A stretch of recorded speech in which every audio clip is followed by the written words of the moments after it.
Bonjour et bienvenue sur le podcast des énergies c'est la vie by Claudie. Je suis Claudie Bilbaud, je suis énergéticienne et médium et j'accompagne les femmes à se libérer de leur dépendance affective. Dans le podcast aujourd'hui, nous allons bien sûr parler de la dépendance affective et d'un des signes de la dépendance affective. Et oui, un des signes où tu aimes un homme qui ne t'aime pas, mais tu restes avec parce que tu as peur d'être seule. Et oui, il arrive à certaines femmes, certaines personnes, de rester avec un homme qui ne les aime pas, d'aimer un homme qui ne les aime pas, donc il n'y a pas de réciprocité. Mais elles restent avec cet homme de peur de rester seule. Et cet homme se sert d'elle en fait. Et ben oui, cet homme qui reste avec toi mais qui ne t'aime pas se sert de toi parce que tu es tellement dépendante de lui que tu fais tout ce qu'il a envie. Tout. Tu lui fais plaisir avec des bons petits plats, tu lui offres des vacances, un week-end, des vêtements. Tu t'offres à lui, tu offres ton corps, donc il y a du sexe régulièrement, même si c'est pas quelque chose dont tu as envie.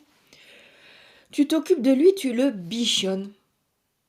Donc forcément, il en profite, il te manipule, il profite de toi jusqu'au bout, jusqu'au moment où il en aura marre de toi et il te jette comme de la merde.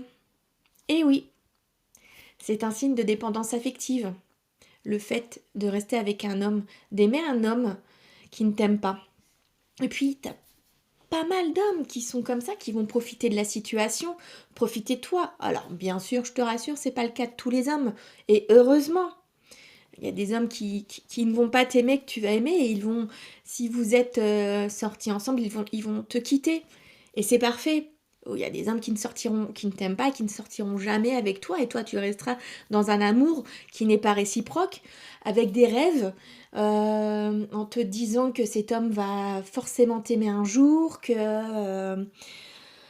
c'est obligé, en regardant des guidances, en te demandant des guidances à des personnes, des guidances love bien sûr, pour pouvoir te rassurer. Et les guidances, elles iront dans... Tu auras le message que tu as envie d'avoir, bien sûr, parce que c'est comme ça que ça fonctionne généralement.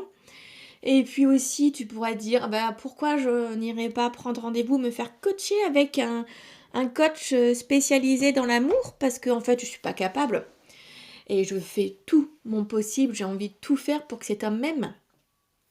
Tu vois, tout ça, c'est des choses liées à ta dépendance affective. Quand tu t'aimes, tu te respectes, quand tu es libéré de ta dépendance affective, tu ne fais pas ce genre de situation. L'homme que tu aimes, il t'aime, puisque tu t'aimes. Donc forcément, le fait de s'aimer et de se respecter, ça en tire des situations où on va nous aimer et nous respecter. Tu es avec un homme qui ne t'aime pas, bah, tout simplement parce que tu ne t'aimes pas toi-même. Comprends-tu bien le principe? Donc libère-toi de ta dépendance affective et tu vas voir les changements, la transformation de ta vie. Moi aussi, ça m'est arrivé de penser, d'aimer un homme qui ne m'aime pas. Il y a des hommes qui ont profité de moi. J'ai passé des années à regarder des guidances love sur YouTube et en me disant ah oui c'est ça, c'est exactement ça. Et en fait c'était faux. Je me disais le message il est pour moi alors que pas du tout. Mais alors pas du tout.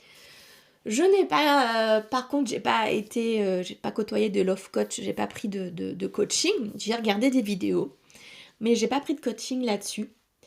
Et dès lors où j'ai commencé à m'aimer, à me respecter, je me suis éloignée de tout ça, de tout ce qui est guidance, amour, et de tout ce qui est vidéo, love coach, etc.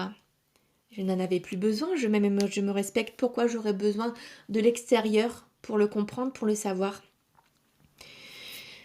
Et puis, j'allais dire, c'est à partir de là que je me suis reconnectée à ma flamme jumelle, mais pas du tout. C'est arrivé avant.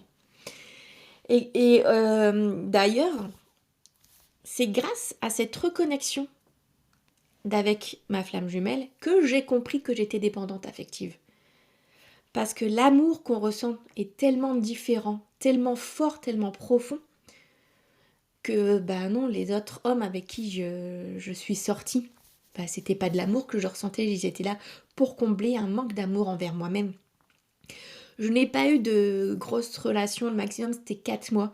Je n'ai jamais vécu avec un homme et j'ai compris pourquoi maintenant, depuis quelque temps, depuis que j'ai compris que j'étais dépendante affective. Parce que comment j'aurais pu être avec des hommes et rester avec des hommes alors que je ne m'aimais pas, je ne me respectais pas. Donc j'en tirais ces genres de situations. Et je ne m'aimais tellement pas que j'avais de très très longues périodes où j'étais célibataire.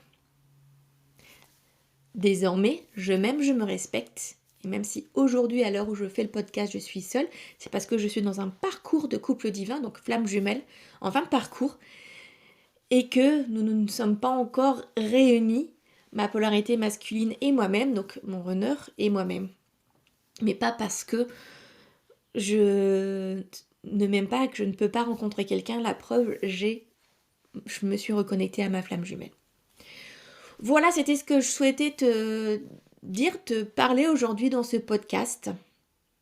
N'hésite pas à mettre un commentaire sous la vidéo, me dire si ça te plaît, me parler de ton expérience, savoir si toi aussi tu as vécu ça, pour permettre aux autres d'avoir d'autres histoires par exemple. N'hésite pas à partager ce podcast également, quel que soit l'endroit où tu l'écoutes. Je te souhaite une très belle journée et puis je te dis à bientôt.